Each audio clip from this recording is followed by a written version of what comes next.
Hello my dear friends and masters, welcome back to our channel oneness vegetarianism. నా పేరు స్వప్నేశ్వరి.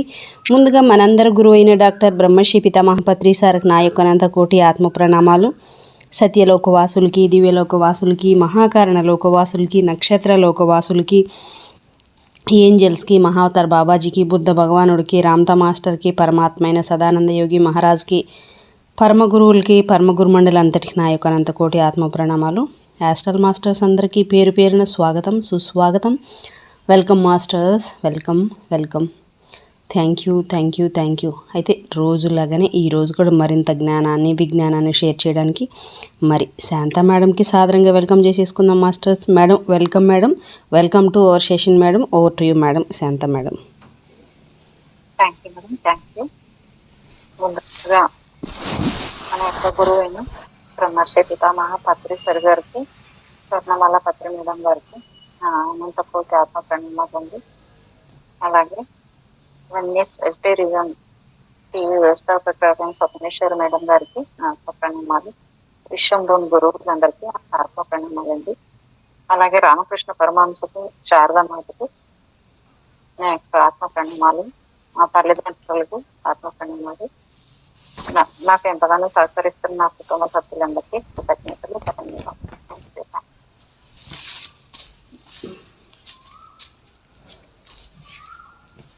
శారదాదేవి చరితామృతంలో 29వ అధ్యాయం చదువుకుంటున్నామండి.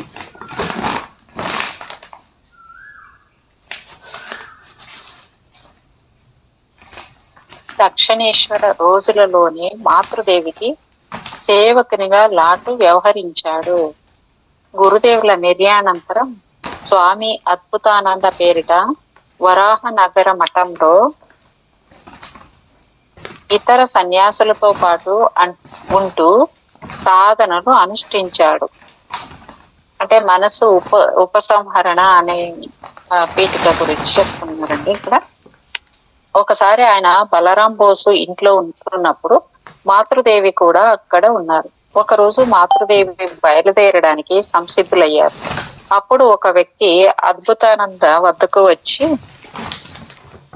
మాతృదేవి బయలుదేరుతున్న విషయం చెప్పాడు. అందుకు ఆయన వెళ్ళని, నేను సన్యాసి, నాకు అమ్మ లేదు, నాన్న లేదు అన్నారు. తాము బయలుదేరేటప్పుడు స్వామి అద్భుతానంద కనపడకపోవటంతో మాతృదేవి ఆయనను గురించి అడిగారు. అప్పుడు అద్భుతానంద చెప్పిన మాటలు మాతృదేవికి చెప్పారు. వెంటనే మాతృదేవికి, అతనికి అమ్మ లేకుండా ఉండవచ్చు, కానీ నాకు తనయుడు ఉన్నాడు కదా అంటూ తామే స్వయంగా అతన్ని చూడటానికి వెళ్ళారు. దీనిని ఏమాత్రం ఎదురు చూడని అద్భుతానంద హడలిపోయి మాతృదేవి పాదార విందాలకు ప్రణమిల్లాడు. మాతృదేవి ఇలాంటి పుత్ర ప్రేమకు పాత్రమైన వాడు లాటు. ఆయన మాతృదేవి చివరి రోజుల్లో ఏప్రిల్ 24వ తేదీ మహాసమాధి అయ్యారు. ఆ తర్వాత మే 14వ తేదీ బలరాం బోసు తనయుడైన రామకృష్ణ బోసు మరణించాడు. క్షీణించిన ఆరోగ్యం దృష్ట్యా మాతృదేవికి ఈ సంగతి తెలుపలేదు. కానీ గోలాబ్ మా తమ మామూలు ధోరణిలో ఒకరోజు ఆ విషయాలన్నీ చెప్పేశారు. దాని పర్యవసానం ఆ రోజంతా మాతృదేవి విలపిస్తూనే ఉన్నారు. రాత్రి కూడా నిద్రపోలేదు. అందువల్ల జ్వరం ఉధృతమై మాతృదేవి స్పృహ కోల్పోయే స్థితికి వెళ్ళిపోయారు. ఇందులో ఆశ్చర్యం ఏమీ లేదు. ఎవరైనా చనిపోతే మాతృదేవి విలపించడం కొత్త విషయమేమీ కాదు. కానీ అందరికీ ఆశ్చర్యంలో ముంచింది మాతృదేవి తమ తమ్ముడైన వరద ప్రసన్నుని మరణ వార్తను స్వీకరించిన తీరు. ఆయన నిమోనియా కారణంగా జయరాం బాటిలోనే మంచం పట్టి ఉన్నారు. ఈ విషయం మాతృదేవికి తెలుసు. అప్పుడప్పుడు వరదుడు ఎలా ఉన్నాడు అని అడిగేవారు. రామకృష్ణ బోసు మరణించిన ఒక వారం తర్వాత వరదుడు మరణించాడు. ఈ విషయం కూడా మాతృదేవికి చెప్పలేదు. కానీ అత్యంత ఆశ్చర్యకర విషయం ఏమిటంటే, వరదుడు మరణించిన మర్నాడు మాతృదేవి ప్రశ్నించిన తీరు విభిన్నంగా ఉంది. ఏమిటి? వరదుడు చనిపోయినట్లున్నాడే, ఆ వసారాలో నిలబడి నన్నే చూస్తున్నట్లు చూశాను అని మామూలుగా అన్నారు. ఆ తర్వాత నిజం చెప్పవలసి వచ్చింది. మాతృదేవి కాసేపు విలపించారు. అంతే. ఆ తర్వాత దాని గురించి కలత చెందినట్లే కనిపించలేదు. 1-2 రోజుల తర్వాత బ్రహ్మచారి గోపేష్‌తో, "ఓ గోపేష్, నీకు విషయం తెలుసా? వరదుడు చనిపోయాడు" అంటూ ఎవరో అపరిచిత వ్యక్తిని గురించిన విషయంలా చెప్పాడు. గోపేష్ కలత చెందాడు. తన ప్రియమైన తమ్ముని మరణ వార్తను ఇలా ఎలాంటి నిర్లిప్తతతో చెప్పగలుగుతారని అతడు ఊహించలేదు. అందువల్ల ఏమిటా అంటూ ఆమె ముఖాన్నే చూడసాగాడు. వెంటనే మాతృదేవి ఇంకా స్పష్టంగా, "అర్థమవలేదా? అతనే శృతి తండ్రి చనిపోయాడు" అన్నారు. మరణ సందేశం కలిగించిన కలత కంటే నా వరకు నన్ను అత్యంత కలవరపరిచింది మాతృదేవి మాటలే. వాటలే శోకమో ఆవేదనో లేశమాత్రము కూడా కనపడలేదు అని రాశాడు గోపేష్. మాతృదేవి తమ మనసులో లోకం నుండి ఉపసంహరించుకోవడం మొదలు పెట్టారనడానికి ఈ సంఘటన మొదటి సూచన.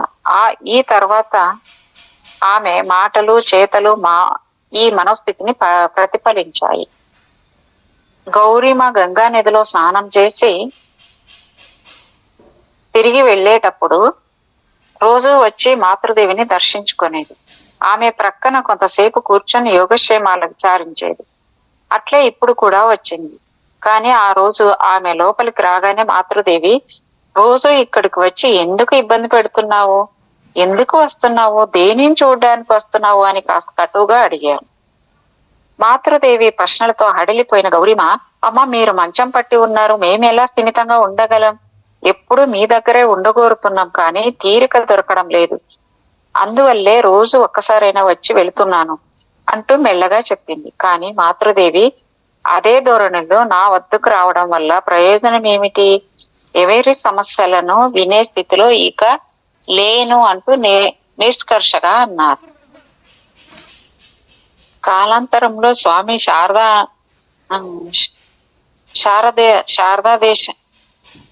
శారదానంద ఈయన మాతృదేవి గురించి తమ స్మృతులను శ్రీ శ్రీ మాయే స్మృతి పేరిట వంగ భాషలో రచించారు. దానిని ఆంగ్లంలో the mother as I was her అనే పేరిట చెన్నై శ్రీ రామకృష్ణ మఠం ప్రచురించింది.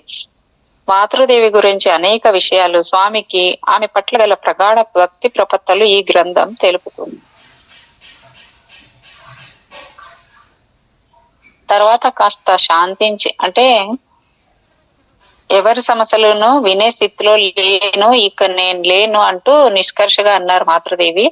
తర్వాత కాస్త శాంతించి, "అలా వచ్చినా కూడా నా గది లోపలికి రాకు, తలుపు దగ్గర నిలబడే చూసి వెళ్ళిపో, నన్ను మాట్లాడనివ్వకు" అన్నారు. గౌరీమ ఇక ఏం చేస్తుంది? కన్నీళ్లను ఆపుకోలేక బరువెక్కిన హృదయంతో వెళ్ళిపోయింది. ఆ తర్వాత కూడా రోజు ఆమె వచ్చింది. మాతృదేవి చెప్పినట్లే తలుపు దగ్గర మనసులోని ఆవేదనను కన్నీళ్ల ద్వారా తెలియజేపరుస్తూ 1 గంట సేపు కూర్చొని వెళ్ళిపోయేది. మాతృదేవి ప్రతిరోజు దీనిని చూసినా ఒక్క మాట కూడా చెప్పలేదు. ఆమె స్థితిలో ఎలాంటి మార్పు లేదు. ఇలా ఒకటి తర్వాత ఒకటిగా సంఘటనలు జరుగుతున్నాయి. కానీ రాధును కూడా వదులుకుంటారని ఎవరు ఊహించుకోగలరు?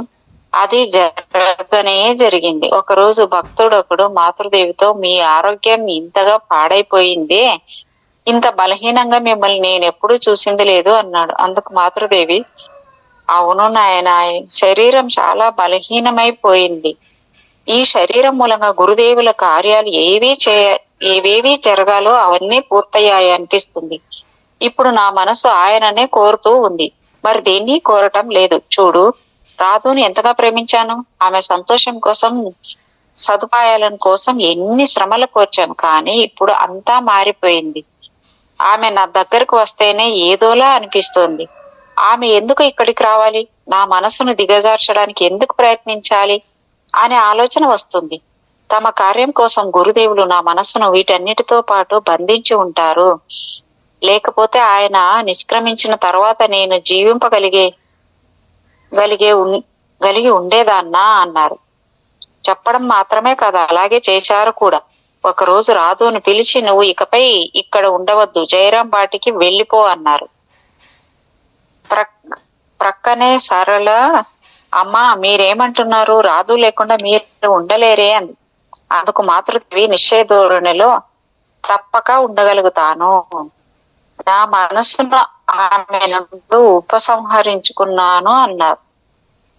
మాతృదేవి మాటలను ఆ యోగిన్మ మాతోను స్వామి శారదానందతోనూ చెప్పింది సరళ. యోగిన్మ వెంటనే పరిగెత్తుకుంటూ వెళ్లి, అమ్మ రాధును ఎందుకు వెళ్ళిపోమంటున్నారు అని అడిగింది. అందుకు మాతృదేవి, యోగిన్, ఇకపై ఆమె జయరాంబాటిలోనే నివసించి తీరాలి. ఆమెను అక్కడికి పంపించు. ఆమె నుండి నా మనసును ఉపసంహరించుకున్నాను. ఇక వారు పనికి రారు అన్నారు. ఈ మాటలు విన్న యోగిన్మ, అమ్మా అలా చెప్పకండి, రాదు మీ నుండి మీ మనసును ఉపసంహరించుకుంటే మాకందరికి ఇక గతి ఎవరు అంటూ ఆవేదనతో అడిగింది. కానీ మాతృదేవి దృఢంగా, యోగిన్, నా అనురక్తి నంతా ఛేదించేశాను, ఇక ఇలాంటి మాటలే మాట్లాడకు అన్నారు. యోగిన్మ ఈ విషయాలను స్వామి శారదానందతో చెప్పారు. ఆమె చెప్పినదంతా ప్రశాంతంగా విని ఆయన దీర్ఘంగా నిట్టూర్చి ఆవేదనతో, అలా అయితే మాతృదేవిని మనం ఎక్కువ రోజులు ప్రాణాలతో చూడలేము. రాధు నుండి ఆమె వైదొలగాలంటే ఇక మరే దారి లేదు అన్నారు. తర్వాత ప్రక్కన నిలబడి ఉన్న సరళతో, నువ్వు చాలాసేపు మాతృదేవి దగ్గరే ఉంటున్నావు.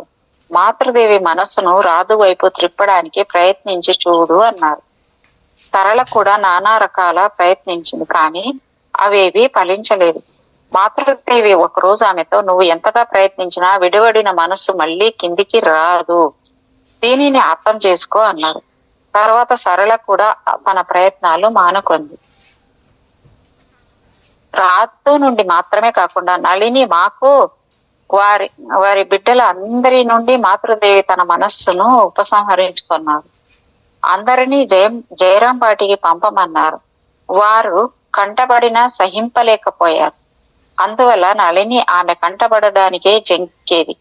ఒకరోజు ఆమె ఎడతెగకుండా ఏడుస్తూ, మేమిక్కడ ఉండడం వల్ల మాతృదేవి ఇంతగా ఆవేదన పడుతూ ఉన్నారంటే వెళ్ళిపోతాం, కానీ చూసిన వాళ్ళు ఏమనుకుంటారు, మాతృదేవి వ్యాధిగ్రస్తురాలై ఉన్న ఈ సమయంలో ఆమెకు ఆసరగా ఉండకుండా ఇక్కడికి వచ్చేసారా అని కదా మాట్లాడుకుంటారు అంది. స్వామి శారదానంద కూడా వారి కోసం మాతృదేవితో ప్రాధేయపడ్డాడు. అమ్మా, మీరు ఇలా వ్యాధితో బాధపడుతున్నప్పుడు మిమ్మల్ని వదిలి వెళ్ళిపోవాలంటే వారి మనసులు ఎంత శోభిస్తాయో కదా. మీరు కాస్త కోలుకున్న తర్వాత వారు వెళ్ళిపోతారు. అప్పుడు మాతృదేవి దృఢంగా, ఇప్పుడే వారిని అందరినీ పంపివేయడం మంచిది, లేకపోతే వారందరూ నా దగ్గరకు రాకుండా చూడండి, వారి నీడను కూడా నా మీద పడడం భరించలేను అన్నారు. ఆమె ఎంత నిశ్చయంగా ఉన్నది తెలియజేయడానికో అన్నట్లు జరిగింది ఒక సంఘటన. ఒక రోజు మాతృదేవి నేల మీద పరుపు వేసుకుని పడుకొని ఉన్నారు. అప్పుడు రాధు చంటి బిడ్డ అయిన వనవిహారి ప్రాకుతో మాతృదేవిని సమీపించాడు. అప్పుడు మాతృదేవి అతనితో, నీ పట్ల ఉన్న అనురక్తిని ఉపసంహరించుకున్నాను, వెళ్ళిపో, ఇకపై నువ్వు నన్ను బంధించి ఉంచలేవు అంటూ ప్రక్కనే ఉన్న శిష్యునితో, ఈ బిడ్డని తీసుకెళ్ళు, వీడి గురించి నాకు ఎలాంటి ఆతురత లేదు అన్నారు. అవన్నీ జరుగుతున్నప్పుడు రాధుకు ఎలా ఉంటుంది? ఇంతకాలము అనురాగాన్ని వర్షించిన మాతృదేవి ఇప్పుడు ఇలా ప్రవర్తించడాన్ని ఆమె ఎలా భరించగలదు? అందువల్ల ఒకరోజు జంకుతూనే మాతృదేవి దగ్గరకు వెళ్ళింది. మాతృదేవి వెంటనే, ఇదిగో చూడు, అంటే నా మనసును విప్పి వదిలేశాను, ఇక నువ్వు నన్ను ఏం చేయగలవు, నేను కేవలం మానవ మాతృరాలినా ఏమిటి అన్నారు. రాధుకి ఈ మాటలు అంతగా అర్థం కాలేదు. అయినా తాను ఆమె దగ్గరికి వెళ్ళడం మాతృదేవికి ఇష్టం లేదని చక్కగా గ్రహించింది. దాంతో